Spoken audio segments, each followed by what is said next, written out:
The NBA may still be rigging games. Here's why.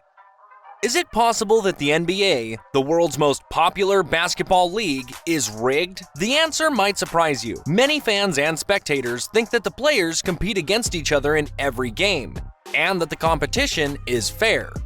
Sure, this is probably true for the most part, but are 100% of the games fair and legit? Or are there forces out there who look to control the outcome of certain NBA games? And if there are these forces, who are they? Let's take a deep dive into why the NBA might still be rigging games. We use the word "still" here because, well, we know that NBA games used to be rigged. How do we know that? Most of the facts that we know about the NBA rigging games comes from the story of Tim Donaghy. Tim Donaghy, a former NBA ref who officiated NBA games from '94 to 2007, pled guilty to conspiracy to engage in wire fraud and transmitting betting information through interstate commerce following an FBI investigation.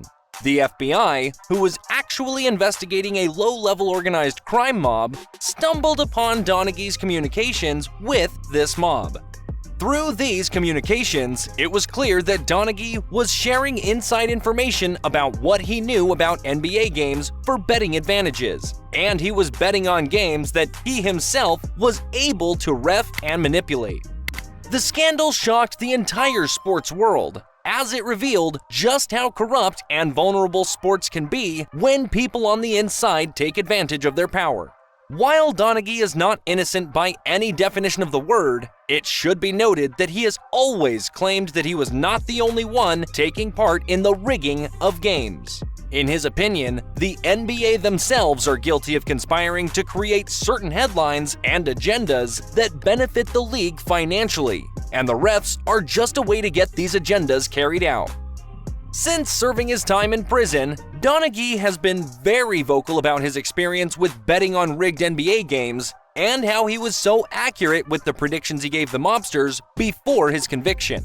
When speaking about how he was so accurate, Donaghy's most influential detail about the outcome of the game was the relationship that the ref had with the players and coaches on the court on any particular night. In an interview, Donaghy said that he knew certain refs liked or disliked certain coaches, players, general managers, and owners. I knew these guys, the refs. I knew who they liked, who they despised, and who they'd help or screw over. I knew those relationships, whether they were positive or negative, would have an effect on the game. Crazy, right? As a ref himself, Donaghy was very attuned to the treatment that refs gave certain players, and he knew how impactful that this information could be. He didn't even have to ref the rigged game himself, but instead, he could just use his inside information about how these refs treat certain teams and players to make an accurate prediction. Donaghy would go on to explain how he and a few other refs did not like Allen Iverson due to a situation between Iverson verbally threatening another ref back in 2006.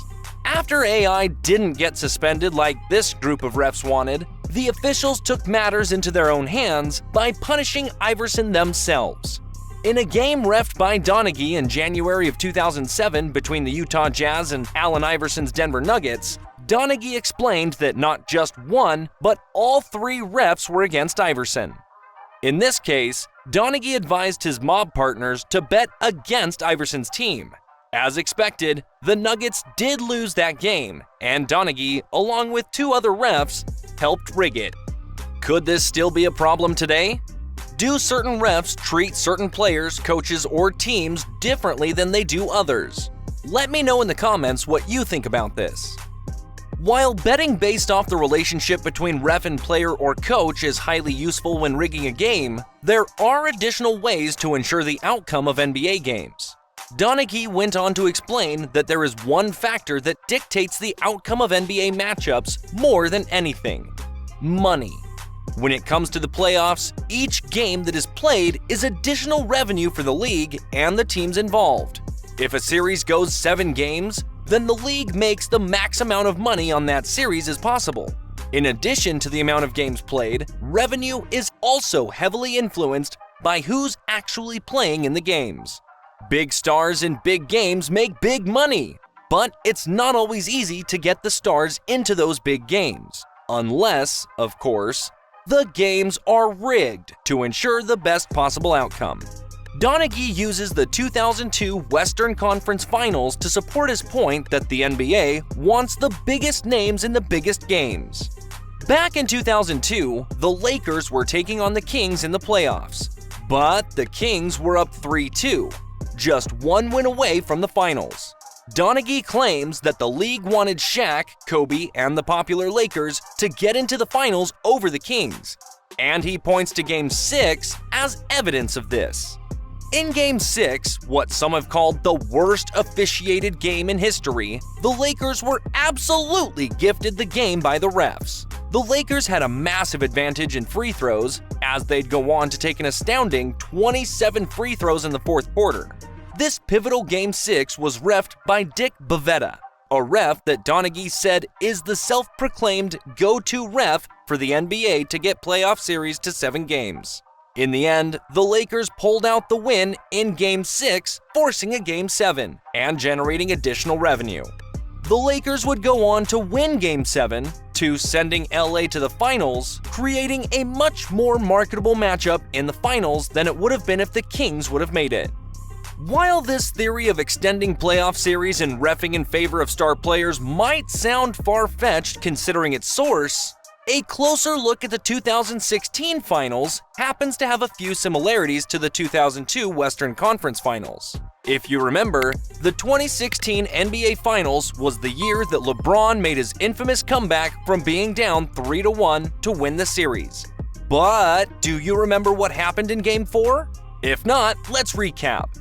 The Warriors were controlling the series and were on their way to going up 3-1 when LeBron and Draymond Green had a coming together in which LeBron ran over Draymond, knocking the forward to the ground while also walking over him. Draymond, being Draymond, swung up at LeBron after the collision, an action that would later be deemed a flagrant 1 foul.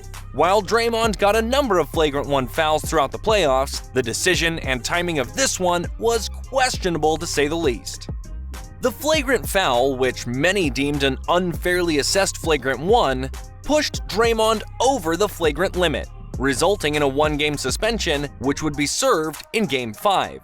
Speaking on the suspension, Donaghy said, "They are, the Warriors, up in the series." So I think it's a situation where, with that, it gives Cleveland a better chance of prolonging the series. And that it did. With Draymond out to a questionable suspension, the Cavs would go on to win Game 5. Of course, the rest of that series is history, with the Cavs going on to win Games 6 and 7 to complete the historic comeback. But could it have all been possible without Draymond's Game 5 suspension? While he might not have the cleanest resume, Tim Donaghy might have some decent points about rigging NBA games and the methods that are used to do so. Methods, I might add, that could very well still be used today. When listening to some of the things Donaghy says, it is important to understand that rigging NBA games is not 100% obvious, and it might still be happening at some level. Let's just review some of the things that were pointed out by Donaghy and ask yourself, is this still going on today? What about refs favoring big-market popular teams throughout the playoffs? Do you think the Golden State Warriors ever get advantageous refereeing? Or what about extending playoff series to get the most games possible out of the series, thus making for predictable games? Do you think this still goes on? While it's hard to prove if the rigging of games is still going on, it's hard to imagine that it has been 100% eradicated from the game. After all, the gambling industry is much bigger now than it has ever been before. And with online and mobile betting, it is becoming harder and harder to regulate suspicious activity. So, what's your final call? Do you think NBA games are rigged? And do you believe what Tim Donaghy has to say about the NBA nowadays? Let us know in the comments down below.